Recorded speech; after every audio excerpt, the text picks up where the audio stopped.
모의고사 해설입니다. 1번.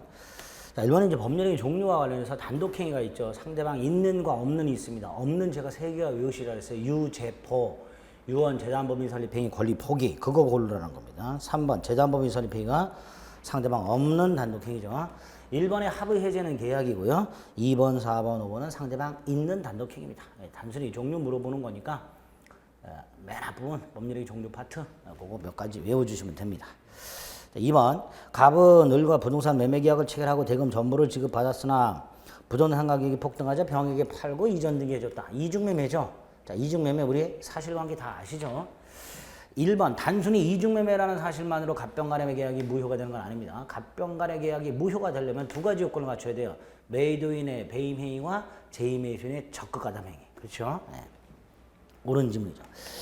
자, 2번 만약에 갑병간의 계약이 무효가 아니라면 당연히 먼저 등기한 병의 소유권을 취득합니다. 부동산은 먼저 등기한 자가 권리를 취득합니다. 3번 갑병간의 계약이 유효라면 특별한 사정이 없는 한 갑의 의뢰자한 소유권 이전 등기 의무는 후발적 불능. 갑이 을과의 계약을 할 때 등기를 넘겨줄 수 있었는데 갑이 병에게 등기를 넘겨줌으로써 후발적 불능이 되고요. 그 후발적 불능에 갑에게 귀책 사유가 있죠. 채무자의 귀책 사유가 있는 후발적 불능을 이행불능이라고 합니다. 이행불능이 됩니다. 4번 병이 갑을 사이에 이미 계약이 체결되었다는 것을 알고 있었다면 갑병간의 계약은 반사의 질서에는 무효다. 병이 갑을 간의 제1매매가 있다는 걸 아는 것만으로는 적극가담이 아니라 그랬죠. 병이 알면서 적극적으로 보통 알면 물러나는 게 보통인데 요 놈은 물러나기는커녕 더 적극적으로 달려들었다 그랬어요. 그래서 아는 것만으로는 반사의 질서가 아니고 알면서 적극적으로 매도를 권유 요청하여 계약 체결까지 가야 적극가담이 된다 그랬습니다. 4번이 틀렸죠. 5번 갑병간의 계약이 만약에 무효라면 병은 소유권을 취득할 수 없고 병 등기는 무효이기 때문에 말소를 해야 되는데 이때 말소하는 방법이 첫째, 갑이 병을 상대로 말소를 청구할 수는 없습니다. 두 번째, 을이 직접 병을 상대로 말소를 청구할 수도 없습니다. 방법은 딱 하나, 을이 갑을 대위하여 말소 청구할 수 있다. 그거 기억하시면 되지요. 그래서 을이 병을 상대로 직접 말소를 청구할 수도 직접 병에게 자신에게 이전 등기해달라고 청구할 수도 없습니다. 4번이 틀린 질문이 됩니다. 3번 불공정한 법률행위. 자, 불공정한 법률행위는 요건, 효과 이런 거 조심하셔야 그랬죠. 1. 폭리행위가 성립하는 요건이 3가지죠. 현저한 불균형, 피해자의 궁박경설 또는 무경험, 폭리자의 폭리의사 3가지. 그럼 1번 폭리행위가 성립하기 위해서는 피해자가 궁박하거나 경솔하거나 무경하다라는 사정을 이용하려는 의사. 이게 뭐예요? 폭리의사.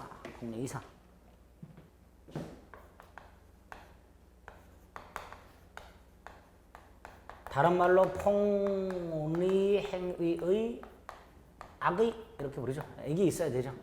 폭리자가 피해자가 궁박경솔 무경험하다는 걸 아는 것만으로는 부족하다고 그랬습니다. 아는 것만으로는. 2번 궁박은 경제적 원인에 하나지 않는다. 심리적 정신적 궁박도 포함된다. 3번 기부나 증여와 같은 무상행위는 주기만 할 뿐 받는 게 없으니까 현저한 불경이 있을 수 없다. 불공정한 법률이 성립하지 않는다. 4번은 궁본경무대 대리인에 의해서 이루어졌을 때 궁박은 본인 기준, 경설, 무경험은 대리인 기준. 5번 폭리행위는 무효고요. 절대적 무효입니다. 불공정한 법률이 추인 안 됩니다. 전환은 되죠.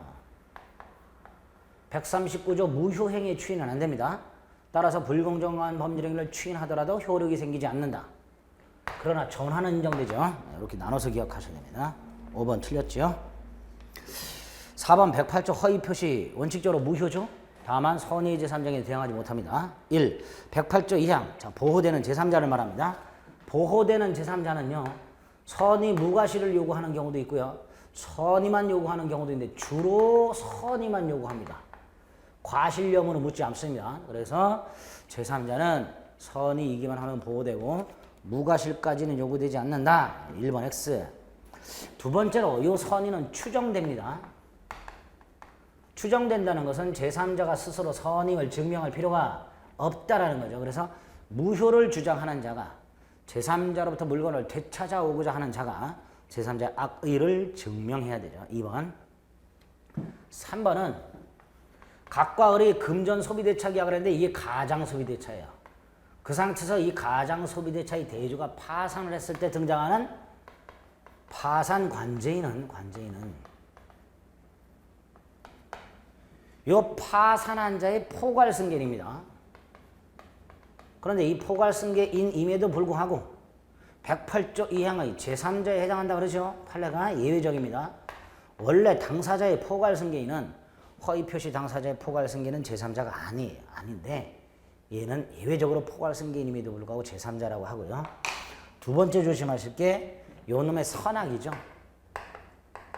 요 포괄승계인의 선악은 파산관제인의 선악은 파산관제를 가지고 판단하는 게 아니라 요 파산한 자의 채권자 전부 그 사람들을 총파산 채권자 이렇게 부르죠.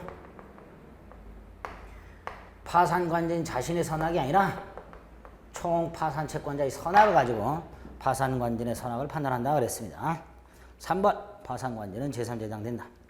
허위 표시는 무효라 하더라도 채권자 취소권을 통해서 취소할 수 있다 그랬고요. 4번 5번 통정한 허위 표시에 의하여 외형상 형성된 법률관계로 생긴 채권 가짜 채권이죠. 이 가짜 채권을 진짜로 알고 가압류했다. 이 가압류한 사람 보호되는 제3자에 해당한다. 1번을 답을 고르시면 됩니다. 5번 하자 있는 의사표시란 사기 강박에 의한 의사표시를 말하죠. 원칙적으로 유효하되 요건 갖추면 취소할 수 있죠. 2번 상대방 있는 의사표시. 자, 2번은 우리민법 110조 1항과 2항을 구별할 수 있을까의 문제입니다. 110조 1항은 상대방이 없을 때 제3자가 사기나 강박을 한 경우 하고요. 상대방이 있는데 상대방이 사기 강박을 한 경우 110조 1항이죠. 갑은 그냥 취소할 수 있다 이렇게 되죠. 반면에 요거는 상대방 있는 의사표시에서 제3자가 사기나 강박을 했을 때는 갑은 그냥 취소할 수가 없고 요 상대방이 제3자의 사기 강박 사실을 알았거나 알 수 있었을 경우에 하나에 취소할 수 있다 이렇게 돼 있죠. 조문 구별하실 수 있어야 됩니다. 2번은 상대방 없는 의사표시에서 제3자가 사기나 강박을 했으니까 요거죠. 이겁니다. 그냥 취소할 수 있다. 되죠. 2번 유동적 무효 상태에서 사기 강박이 있을 때는 그 유동적 무효 상태지만 사기 강박을 이유로 취소를 하여 확정적 무효로 돌리고 허가 신청 절차에 협력할 의무를 면할 수 있다. 그랬습니다. 3번이고요. 4번 기망 행위를 한 자가 상대방의 대리인인 경우 요거 예외를 말하는 거예요. 요 제3자에 해당하는 놈과 아닌 놈이 있죠. 제3자에 해당하는 놈은 의뢰 피용인이나 제3자를 위한 계약의 제3자가 여기에 해당이 되고요. 의뢰 대리인은 요 제3자에 해당되진 않죠. 따라서 갑이 상대방의 대리인으로부터 사기나 강박을 당했을 때는 갑은 상대방의 지부지를 묻지 않고 상대방이 알았는지 여부를 묻지 않고 취소할 수 있다. 꼭 기억하셔야 그랬죠. 4번 기망을 한 놈이 의뢰 대리인인 경우에는 갑은 상대방이 그 사실을 알았거나 알 수 있었을 경우 필요 없습니다. 알았는지 여부를 묻지 않고 취소할 수 있다라고 해야죠. 징글징글하게 나오는 지문입니다. 4번. 꼭 정리해 두셔야 되는 지문입니다. 5번. 자, 기망의 경우에 기망 행위는 적극적으로 기망할 수도 있고요. 소극적으로 기망할 수도 있는데 소극적 기망이 뭐예요? 침묵이죠. 부작위에 의한 기망을 말합니다. 그런데 이게 위법한 기망이 되려면 뭐뭐를 해야 될 의무가 있는 자가 무슨 의무? 고지 의무. 알려줄 의무가 있는 놈이 그걸 고지하지 않은 경우 요 알려줄 의무가 있어야 돼요. 이럴 때 위법한 기망이 됩니다. 따라서 시가 같은 것들은 상대방에게 알려줄 의무가 없죠. 없으니까 시가를 묵비했다 하더라도 위법한 기망은 아니다. 이렇게 되는 거예요. 반면에 아파트를 분양하면서 공동묘지가 조성되는 건 알려줘야죠. 알려주지 않았으니까 위법한 기망이 되는 겁니다. 그래서 5번 고지 의무 위반은 부작위한 기망이 될 수 있습니다. 6번 대리관한 설명으로 틀린 것은 1. 대리인에게 의사표시 하자가 있다. 대리인에게 의사표시가 하자 있다는 말이 무슨 뜻이죠? 대리인의 의사표시가 불일치하거나 또는 대리인이 사기 강박을 당하거나 그럼 취소권은 누구한테 생긴다? 본인한테 귀속된다 그랬죠? 효과는 본인에게 귀속이 됩니다. 대리행위 하자는 116조 1항에 의하면 대리인을 표준으로 하죠. 그러니까 대리인이 사기 강박을 당하거나 그러면 취소권은 본인에게 귀속이 됩니다. 2번 대리인이 한정 후견이 개시되면 대리권 수반한다. 127조에 의하면 대리인은 사망, 성년 후견의 개시, 파산, 요게 대리권 소멸 사유죠. 따라서 한정 후견의 개시는 대리권 소멸 사유가 아닙니다. 2번 틀렸죠. 3번은 자기계약 쌍방대리를 위반해서 무효가 된 거.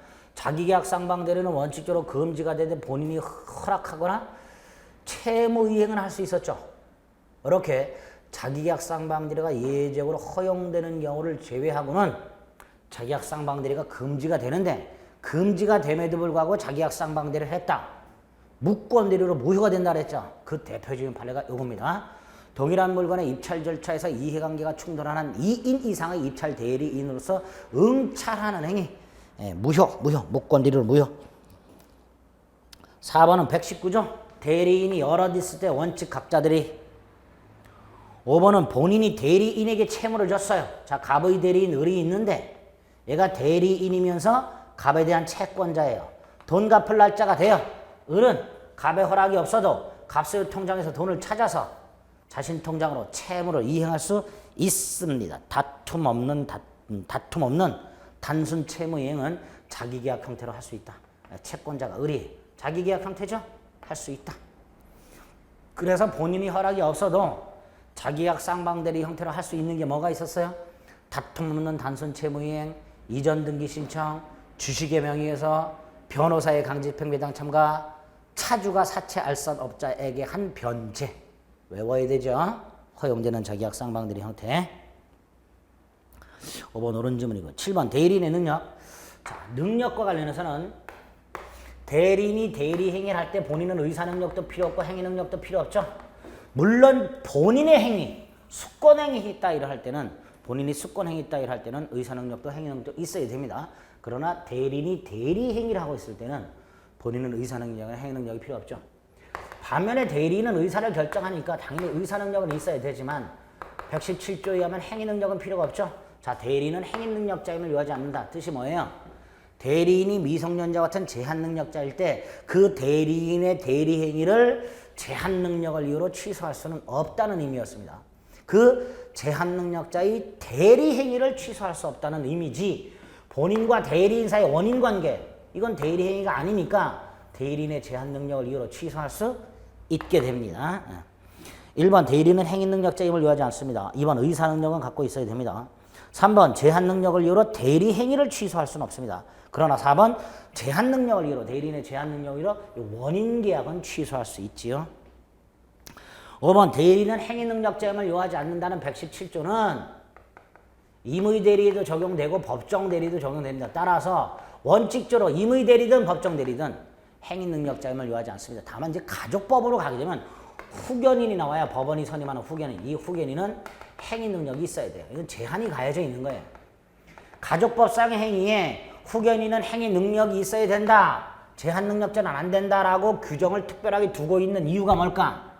이게 없다면 법정 대리인도 행위 능력자임을 요하지 않는다. 이렇게 반대 해석을 하는 거예요. 그래서 117조는 임의 대리도 적용되고 법정 대리도 적용됩니다. 5번이 틀렸죠. 8번 표현 대리에 관한 설명 좀 틀린 거. 자, 표현 대리 나오면 무권 대리지만 본인에게 효력이 생기는 대리를 표현 대리라고 합니다. 효과 세 가지를 꼭 기억하셔야 했어요. 첫째가 직접 상대방이 주장을 해야만 본인에게 효과가 생긴다는 거. 직접 상대방이 주장하지 않는 한 협의의 무권 대리에 불과해서 본인은 추인 거절, 상대방은 최고 초래할 수 있다는 거. 두 번째로 유권 대리에 관한 주장 속에는 표현 대리에 관한 주장이 포함되어 있지 않다라는 거. 그래서 상대방이 소송에서 유권 대리만 주장한다면 법원은 직권으로 표현 대리 성립 여부를 판단하지 않는다. 그랬습니다. 세 번째로 상대방이 주장해서 표현 대리가 성립하게 되면 본인은 전적인 책임을 진다는 거. 따라서 본인 책임을 감경하지 않는다는 거. 이 세 가지가 딱 머릿속에 일단 박혀 있어야 돼요. 그리고 이제 세부적인 표현 대리를 머릿속에 넣는 거예요. 대리권 수요 포시, 권한 넘은 거, 권한 소멸 이렇게. 그 세 가지 들어가기 전에 이 세 가지는 꼭 머릿속에 넣어 두셔야 됩니다. 1번 유권들에 관한 주장 속에 표현들에 관한 주장이 포함되어 있다고 볼 수는 없다. 맞죠? 2번 일상가사 대리권, 기본 대리권 되죠?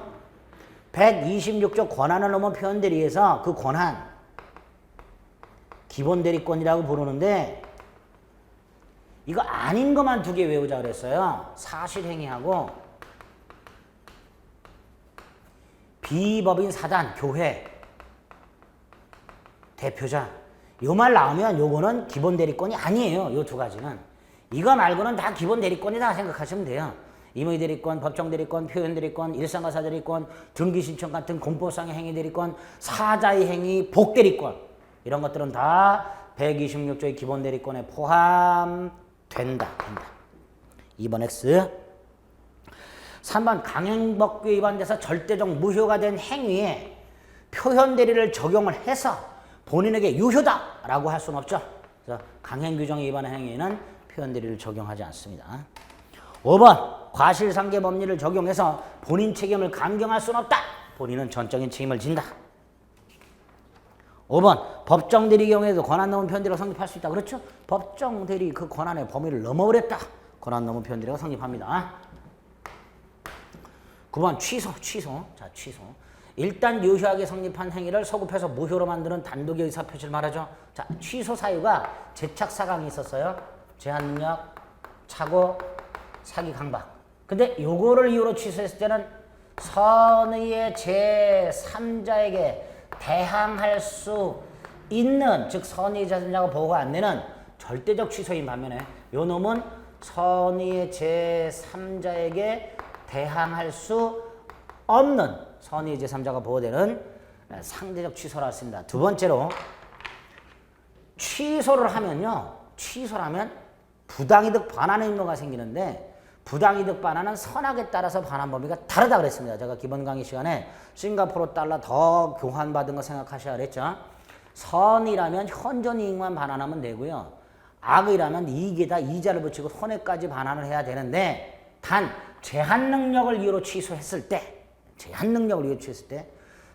능력자 얘는 선, 악, 불문, 현존 이익만 반환하라. 특별 규정이 있다고 그랬어요. 부당이득 반환의 특칙 1번 옳은 지문. 자, 2번 취소 원인이 소멸한 후에 취소권자가 상대방에게 이행을 청구. 자, 취소권자가 상대방에게 이행을 청구. 취소 원인이 소멸한 후에 취소권자가 이행 청구. 상대방이 이행 청구하는 게 아니라 취소권자가 이행 청구. 이거 추인이 될 수 있죠? 무슨 추인? 법정 추인. 다만 2번은 이의를 보류하지 아니할 것이 싹 빠져 있어서 완벽하게 옳은 지문이다라고 보기는 어려워요. 완벽하게 옳은 지문이라고 보기는 어려운데 어쨌든 취소 원인이 소멸한 후에 취소권자가 이행 청구한 경우에는 법정 추인 사유임은 분명합니다. 그래서 틀린 것을 고르라 했으니까 더 틀린 게 있는지를 확인해 봅니다. 3번 강박을 이유로 취소했는데 그걸 추인했는데 3번 보니까 강박 상태에서 추인했어요. 강박 상태라는 건 취소 원인이 소멸하지 않았다는 거예요. 취소할 수 있는 행위를 추인을 하든 법정 추인이든 취소 원인이 소멸해야 추인 효과가 생깁니다. 따라서 취소 원인이 소멸하지 않은 상태, 강박 상태에서 추인했으니까 추인의 효과는 발생하지 않습니다. 즉 취소권은 소멸하지 않습니다. 4번 예외입니다. 추인이나 법정 추인은 취소 원인이 소멸한 후에 해야 돼요. 취소하는 소멸 후에. 예외가 있어요. 취소 원인이 소멸하지 않더라도 추인할 수 있는 경우 법정 대리인이나 후견인이 추인하는 경우하고 미성년자나 피성년 후견인은 안 돼요. 피한정 후견인이 법정 대리인이나 후견인의 동의받아서 추인하는 경우 두 가지 경우에는 취소 원인이 소멸하지 아니한 상태에서도 추인할 수 있는 예외가 있다 그랬습니다. 4번 옳은 지문이죠. 5번은 취소권은 추인할 수 있는 날로부터 3년, 법률행위 한 날부터 10년이죠. 너무 쉽죠. 5번이 틀렸죠. 그러니까 2번은 이의보류가 빠졌다 하더라도 옳은 걸로 처리하시면 됩니다. 5번이 틀렸죠. 10번 법률행위 보관. 장래 법률행위 효력의 발생 또는 소멸을 장래 발생 여부가 확실 또는 불확실한 사실에 의존하게 하는 법률행위의 특별 약관을 부관이라고 한다 그랬습니다. 자, 조문 몇 가지 외우셔야 된다 그랬어요. 철저하게. 자, 기성 조건이 정조건, 기정조, 기억나시죠? 기성조건이 종조건이면 조건이 없는 행위로 유효. 기정조, 기해모 이렇게 기억하셔야 그랬죠? 1번 틀렸네요. 2번 기한이익 상실사유.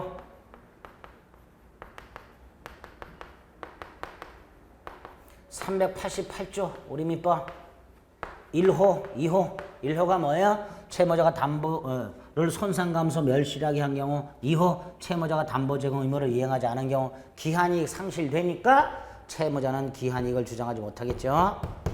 2번이 옳은 지문이죠. 3번 정조건부 기한이익 상실특약. 기한이익 상실특약은 두 가지가 있다 그랬어요. 정지조건부 특약이 있고 형성권적 특약이 있다 그랬어요. 차이가 뭐예요? 정지조건부 특약이라면 그 특약에서 정해진 사유가 생겼을 때 바로 기한이 도래하는 반면에 형성권적 특약이라면 그 특약에서 정해진 사유가 생겼을 때 바로 기한이 도래하는 게 아니라 채권자가 주장 또는 청구해야만 기한이 도래한다 그랬습니다. 그런데 3번 보니까 정조건부 특약은 채권자의 의사표시가 있어야 이행기 도래 효과 발생한다. 채권자의 의사표시가 있어야 이행기 도래 효과가 발생하는 것은 형성권적 특약입니다. 3번 X. 4번 151조 1항 불법 조건이 붙어있는 법령에는 법령이 전체가 무효입니다. 그래서 부첩관계의 종료를 해제 조건을 하는 증여 그러면 조건만 무효가 되는 게 아니라 증여 전체가 무효가 된다 그랬죠. 5번은 150조 반신의 행위 조건 성취로 이익을 받을 당사자가 신의 측에 반해서 조건 성취를 시키면 상대방은 불성취를 정할 수 있다. 2항 조건 성취로 불이익을 받을 당사자가 신의 측에 반하여 조건 성취를 방해하면 상대방은 성취를 주장할 수 있다. 특히 2항은 언제 성취된 걸로 볼 거냐? 신의 측에 반하는 방해가 없었다라면 조건이 성취되었으리라 추산되는 때 그것까지 기억을 하시라고 그랬죠. 그래서 5번 틀렸죠. 상대방의 조건 성취를 주장한 시점이 아니라 방해 행위가 없었더라면 성취되었으리라 추산되는 때 이렇게 말을 해야죠. 방해가 없었더라면 성취되었으리라 추산되는 때. 옳은 것은 2번. 11번 물권의 본질 내지 특질이라고 되어 있습니다. 1번은 물권의 뜻, 2번은 독점적 배타적 권리 즉 일몰일권주의의 근거, 3번 물권은 제3자에게 미치는 영향이 큽니다. 크기 때문에 양도성을 배제할 수 있다. 아닙니다. 제3자에게 미치는 영향이 큰 것과 상관없습니다. 물권의 양도성, 물권 양도성은 제한할 수가 없습니다. 제한할 수 없다는 건 절대적으로 보장이 된다는 거예요. 그래서 양도성이 본질적입니다. 이렇게 말을 합니다. 제한할 수 없다, 배제할 수 없다, 절대적으로 보장된다, 본질적이다. 반면에 채권 양도성은 제한이 가능해요. 따라서 절대적으로 보장되는 게 아닙니다. 그래서 비본질적이다 이렇게 말을 해요. 채권의 양도성은 비본질적이다 이런 말을 씁니다. 3번이 틀렸네요. 4번은 일물일권주의, 5번은 물권의 객체 현존 특정 독립의 물건. 12번 물권적 청구권에 관한 다음 설명 중 옳은 것을 골라라. 이 소유권에 의한 물권적 반환 청구권은 보조자에게 생각해서 그렇죠. 물권적 청구는 지, 간, 적, 점유자에게 하는 거예요. 점유자. 점, 유, 자에게 하는 겁니다. 점유 보유자는 점유자가 아니에요. 따라서 점유 보유자에게는 행사를 못합니다. 2번 점유를 수반하지 않는 담보물권이라고 저당권을 말하죠. 저당권도 물권적 청구권 인정됩니다. 물권적 청구권 인정되지만 물권적 반환 청구권만 인정이 안 되는 거예요. 2번 틀렸죠.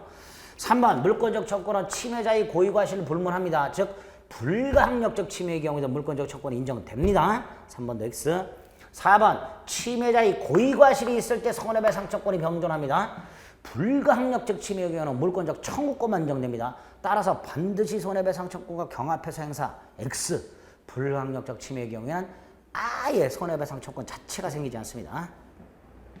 5번 이런 거 보신 적 있죠? 갑소유 땅에 을이 무단으로 건물을 갖고 있다. 무단. 갑은 을을 상대로 토지 소유권이라는 물권에 찾아봐 건물 철거 및 토지 반환을 청구할 수 있는데 만약에 갑이 소유권을 팔았다. 소유권과 소유권의 터잡은 물권적 조건은 운명을 같이 하죠. 물권과 물권적 조건은 운명을 같이 하기 때문에 분리양도 할 수 없다 그랬습니다. 따라서 소유권이 넘어가면 소유권의 터잡은 철거및 토지반환 청구도 넘어가기 때문에 갑은 더 이상 소유권의 터잡은 물권적 조건을 행사할 수가 없습니다. 5번 물권적 조건은 하나의 독립한 권리이기는 하지만 물권으로부터 파생되는 권리이기 때문에 물권과 분리양도를 못합니다. 따라서 물권이 이전되면 그 물권자는 더 이상 물권적 조건을 행사할 수가 없습니다. 그래서 옳은 거 1번. 13번 등기청구권. 매수인 같은 등기 권리자가 매도인 같은 등기 의무자를 상대로 등기 절차에 협력할 것을 청구할 수 있는 사법상 실체법상의 권리 두 가지가 있죠. 채권적과 물권적. 그중에 채권적. 부동산 매수인의 이전등기 채권이나 점유 취득 시 완성자의 이전등기 채권 이런 것들이 채권적이죠. 원칙적으로 10년의 소멸시효에 걸리는 것들. 1번 옳은 지문이죠. 2번 등기 청구권은 등기 권리자가 의무자에게 등기 신청에 협력할 것을 요구하는 권리고 다만 의무자가 매도인이 매수인한테 빨리 등기를 인수해 가라. 인수 청구도 있죠. 이것도 가능하죠. 등기 인수 청구권도 등기 청구권입니다. 원칙적으로 권리자가 의무자를 상대로 하지만 이렇게 예외적으로 의무자가 권리자를 상대로 할 수도 있다는 거. 2번 X. 3번 매매와 같은 법률 행위를 통해서 발생하는 등기 청구는 채권적이라고 그랬습니다. 원칙적으로 10년의 소멸시효에 걸립니다.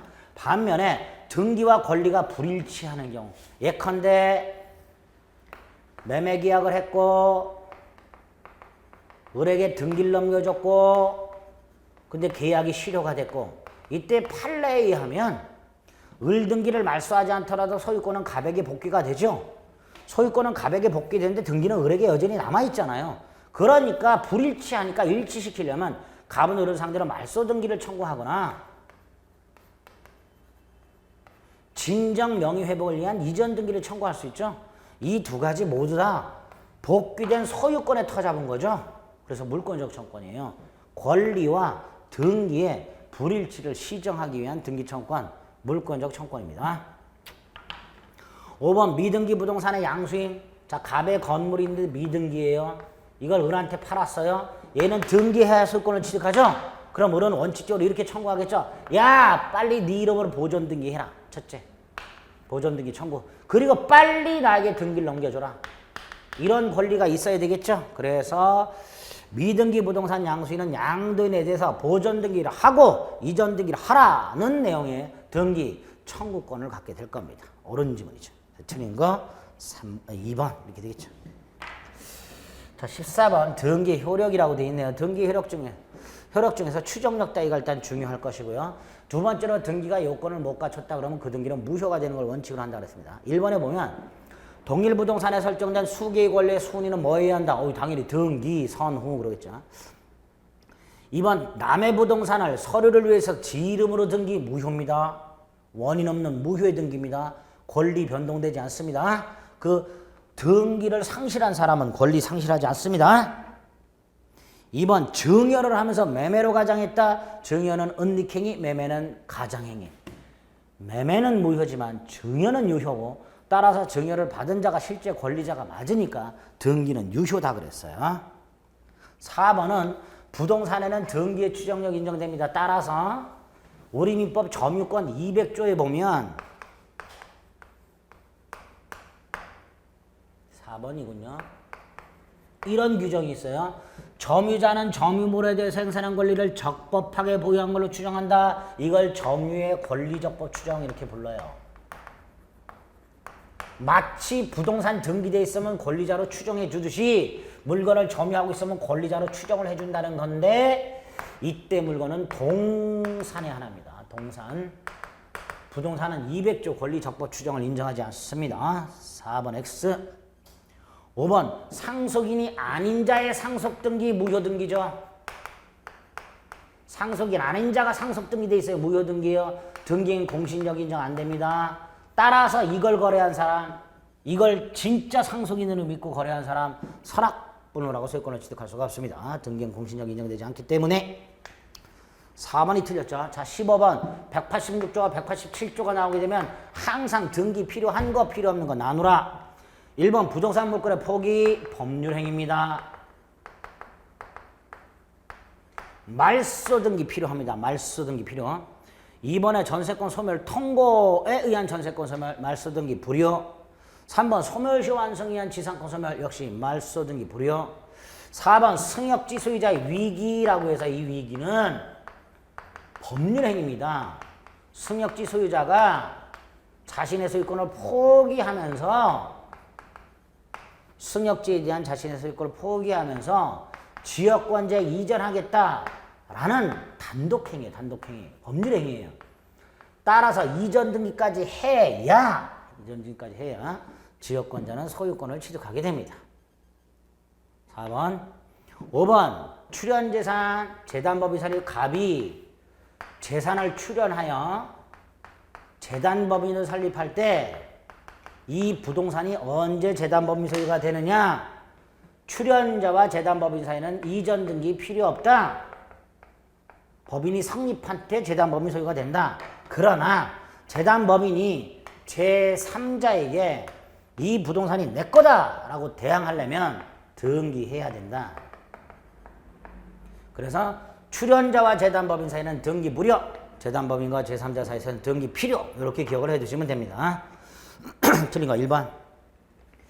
16번 혼동의한 물권 소멸. 자, 혼동의한 물권 소멸.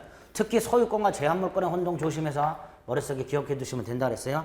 A 토지 위에 저당권을 가진 갑이, 자, 저당권자 갑이 소유권을 취득하면 191조 1항 본문에 의해서 저당권 소멸.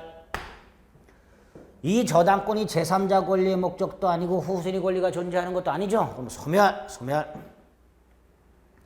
2번은 A 토지의 1번 저당권자 을이 2번 저당권자 병이 있는 상태에서 을이 토지 소유권을 취득했다. 이거 소멸하면 안 되지요. 후순위 권리가 존재하니까 을의 저당권은 소멸하면 안 됩니다. 3번 A 토지의 을이 저당권을 취득한 후, 자, 저당권자 을이 있고요. 그 토지의 병이 지상권을 취득한 상태에서 병이 소유권, 자 보세요. 병은 제3자 권리 목적도 아니고요. 후순위 권리가 존재하는 것도 아니죠. 따라서 지상권 소멸. 소유권과의 혼동에 의해서 소멸하는 권리가 제3자 권리의 목적이거나 후순위 권리가 있을 땐 소멸하지 않아요. 그런데 지금 이 지상권의 경우에는 제3자 권리의 목적도 아니고 후순위 권리가 존재하는 것도 아니니까 소멸해야죠. 3번 X. 4번 A 토지 위에 을이 지상권을 갖고 있고, 자, 지상권자 을이 있고요. 여기에 저당권자 병이 있는 상태에서 을이 소유권을 취득합니다. 소유권과의 혼동에 의해서 소멸해야 될 권리가 제3자의 권리의 목적이니까 소멸하지 않는다 라고 해야죠. 을의 지상권 소멸하면 저당권자 자살합니다. 잘못하면 열받아서. 5번 갑의 지상권에 을의 저당권이 있고 소유권과의 혼동하고 똑같이 취급하시면 돼요. 지상권자 갑이 있고 여기에 저당권자 을이 있고 요 저당권에 질권자 병이 있을 때 을이 지상권을 취득합니다. 그러면 이건 원래 소멸을 해야 돼요. 그러나 제3자 권리의 목적이죠. 따라서 소멸하지 않는다 라고 해야죠. 소멸하지 않는다. 틀린 거 3번. 17번 갑의 점유가 자주에서 타주로 전환되는 게 아닌 거. 자주에서 타주로 전환되는 게 어떤 게 있어요? 보통 인도 의무를 부담, 인도 의무가 생기는 거, 반환 의무가 생기는 거, 매매계약을 하고 대금을 전부 받은 매도인, 목적물이 경매되어 경락대금이 완납되었을 때 그 경매된 목적물의 소유자, 매매계약이 해제되었을 때 매수인, 반환 의무 있죠. 소유자가 점유자를 상대로 소송을 제기해서 점유자가 패소. 그럼 점유자는 패소 판결이 확정된 때부터 반환 의무가 생기니까 타주가 된다 그랬죠? 이런 것들을 골라내시면 돼요. 자, 1번 갑이 토지를 을에게 매도하는 계약을 체결해서 토지 인도 의무가 발생 타주. 2번 갑이 을로부터 부동산을 매수하여 점유하고 있어요. 매수인인데 계약이 해제됐어요. 갑은 반환해야 돼요. 반환 의무. 3번 갑소유 부동산이 저당권 신용으로 경락이 되어 경락인이 소유권을 취득 전소유자 갑은 경락인에게 인도해야 돼요. 타주. 4번 토지 점유자 갑에 대하여 을이 점유자에 대하여 을이 소유자가 소송을 제기해서 소유자가 점유자에게 소송을 제기해서 점유자가 패소. 그럼 점유자는 패소 판결이 확정된 때부터 타주. 반면에 5번은 점유자가 소유자를 상대로 소송을 제기해서 패소했다 하더라도 반환의 의무가 생기지 않았습니다. 얘는 여전히 얘는 자주. 이 점유자는 여전히 자주. 그래서 특히 4번, 5번 소유자가 점유자를 상대로 소송을 제기해서 점유자가 패소했는지 점유자가 소유자를 상대로 소송을 제기해서 패소했는지를 구별하셔야 됩니다. 5번이 답이네요. 18번 취득시효. 자, 취득시효에 관한 다음 설명을 드린 것은 1. 시효기간 중 등기명인의 변동이 없다. 없으면 기산점 임의선택 가능. 원칙적으로는 임의선택 안 되지만 변동이 있다면 그러니까 2번 시효기간 중 등기명인의 변동이 있는 경우에도 임의선택할 수 있다. 틀렸지요. 3번 점유자는 시효 완성 전에 부동산 소유권을 취득한 자에게 시효 완성을 주장해서 이전 등기 청구할 수 있다. 이 3번은 그림을 통해서 이해하시면 돼요. 갑소유 땅을 을이 점유를 시작했는데 20년이 딱 되면 시효가 완성이 될 거예요. 20년이라고 생각하세요. 그런데 그 시효가 완성되기 전에 소유권이 넘어갔어요. 이렇게. 을의 시효가 완성되기 전에 부동산 소유권을 취득한 병. 완성이 딱 될 때 누가 소유자예요? 병이 소유자니까 그 병을 상대로 취득시 완성을 주장하여 이전 등기를 청구할 수 있다. 이렇게 되겠죠. 4번은 등기부 취득시효. 소유자로 등기된 자가 소유의 의사로 평온하고 공연하게 선임해 과실 없이 10년을 점유하면 바로 소유권을 취득하는데 그때 소유자로 등기 반드시 적법 유효한 등기일 필요는 없다. 무효 등기여도 무방하다. 5번 취득시효로 인한 권리취득의 효과는 언제로 소급한다? 얘가 시효가 완성된 다음에 등기를 하게 되면 을이 시완성을 이유로 등기를 하게 되면 그 효과는 점유개시시로 소급한다. 소급한다. 따라서 을은 갑에 대해서 부당이득 반환 의무 따위가 없다. 수취한 과실도 을은 정당하게 수취한 걸로 본다. 2번이 틀렸죠.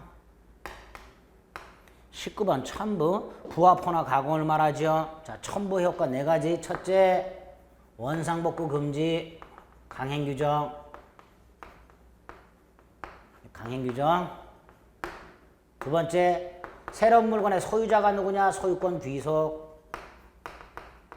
임의규정. 세 번째, 구물건의 소유권을 상실한 사람에게 보상하라. 구물건의 소유권을 상실한 사람에게 보상하라. 임의규정.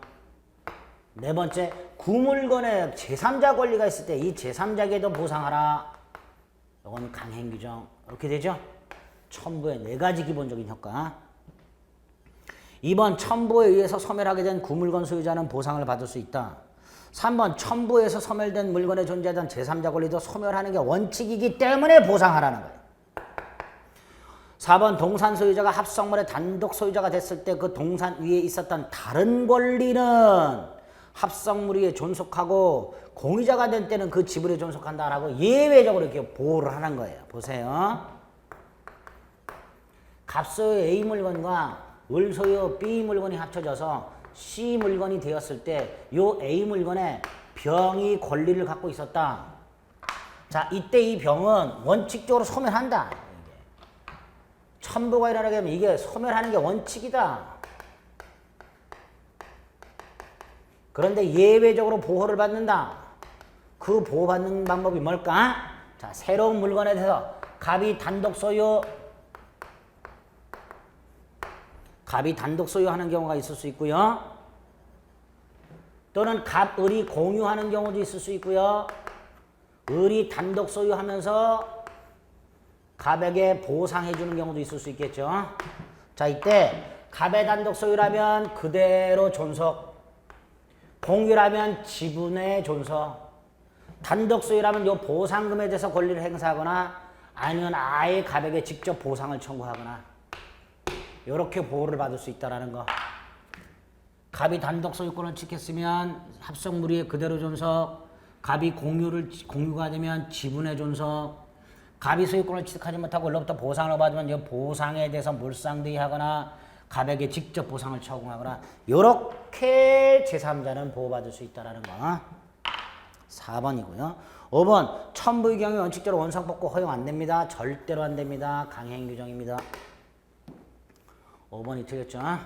20번 법정사건이나 관습상 법정사건 1. 저당물의 경매로 토지와 건물의 소유자가 달라졌다. 366조 법정사건. 토지와 건물이 존재하고 동일한 소유자인 상태에서 저당권이 설정되고 그 저당권이 실행돼서 토지와 건물의 소유자가 달라졌다.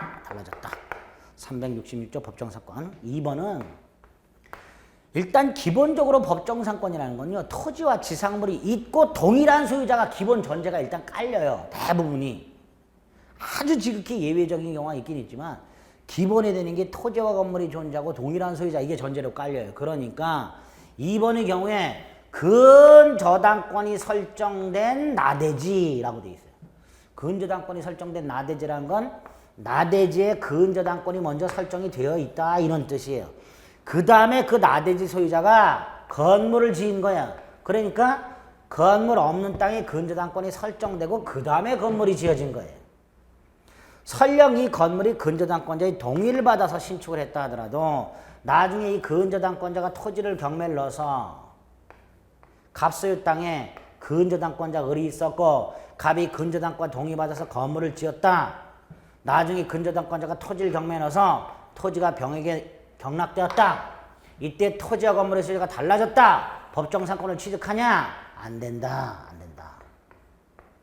근저당권 설정 당시 아예 건물 자체가 존재하지 않았기 때문에 법정상권은 건물을 위해서 인정되는 거니까 그 건물이 무허가 미등기여도 상관없습니다. 4번 일반적인 법정상권은 유무상을 불문하지만 일반적인 지상권은 계약을 통해서 발생하는 지상권은 유무상을 불문하지만 법정지상권은 유상을 원칙입니다. 유상을 원칙으로 해요. 따라서 법정지상권이 성립하면요. 지료 지급 의무도 생겨요. 다만 이거를 얼마를 지급할지 모르잖아요. 지료 지급 의무가 생기는데 얼마를 지급할지 모릅니다. 얼마를 줘야 될지를 당사자 협의로 결정하거나 협의가 안 되면 법원을 통해서 결정을 하게 돼요. 그리고 결정이 되면 그 효과는 소급합니다. 당연히 얼마를 줘야 될지 결정 전에는 얼마를 줘야 될지 모르니까 지료 연체라는 게 있을 수가 없겠죠. 그러나 결정이 되면 소급하기 때문에 지료 연체 여부를 따질 때 일단 결정이 되면 지료 연체를 따질 때 결정 후만을 따지는 게 아니라 결정 전 후에 걸쳐서 연체 여부를 따지게 됩니다. 2년 지료 연체를 따질 때 이렇게. 5번 관습법상 법정지상권은 이를 취득할 당시의 토지 소유자나 이로부터 소유권을 전득한 제3자 토지 소유권을 전득한 제3자 관습상 법정상권이든 법정상권이든 보세요. 갑소유 땅에 갑이 건물을 갖고 있다가 건물을 을에게 팔았다. 당사자 간의 관습상 법정상권 성립을 배제하는 특약이 없다. 그럼 을은 땅에 대해서 등기 없이 관습상 법정지상권을 취득한다. 그리고 이건 물권이다. 물권이니까 을은 등기 없이도 갑이나 새롭게 토지 소유권을 전득한 병에 대해서 지상권 등기 없이도 자신의 지상권을 뭐 할 수 있다? 주장할 수 있다. 왜? 187조에 뭐라고 돼 있어요? 등기 없이 권리를 갖는다. 근데 등기하지 않으면 처분하지 못한다. 결국 얘는 이 지상권을 처분할 때만 등기하면 되는 거예요. 그러니까 토지 소유자가 바뀌었을 때는 을은 새로운 토지 소유자에게 등기 없이도 얼마든지 자신의 지상권을 주장할 수 있다라는 거 잊으시면 안 됩니다. 그래서 토지 소유권을 전득한 제3자에 대해서도 등기 없이 지상권을 주장할 수 있다. 이렇게 정리하시면 돼요. 자, 1번부터 20번까지 풀어보셨는데 문제가 어렵지 않습니다. 우리 시험장에 가면요. 요 정도 난이도의 문제들이 70-80% 나옵니다. 그러니까 문제 너무 쉽다. 너무 쉬운 거 아니야. 이런 거 생각하지 마세요. 우리 시험장에서 이렇게 쉽게 나온 70-80% 적어도 70%. 아주 어렵게 나오면 60% 정도가 이렇게 쉬운 게 나와요. 그거는 일단 다 맞기만 하면 합격합니다. 그래서 시험에 입막하면 입막할수록 너무 어려운 거 보지 마시고요. 기본이 되는 거, 쉬운 거 정리하셔야 돼요. 그런 취지에서 이번 모의고사는 좀 쉽게 출제가 되었으니까 너무 쉽다고 또 이야 이거 너무 쉬운 거 아니야? 뭐 이렇게 나오겠어 그러지 마시고 쉬운 거라도 더 철저히 봐주셔야 되는 거예요. 아시겠죠? 21번부터는 시간을 좀 달리해서 보겠습니다. 네, 수고하셨습니다.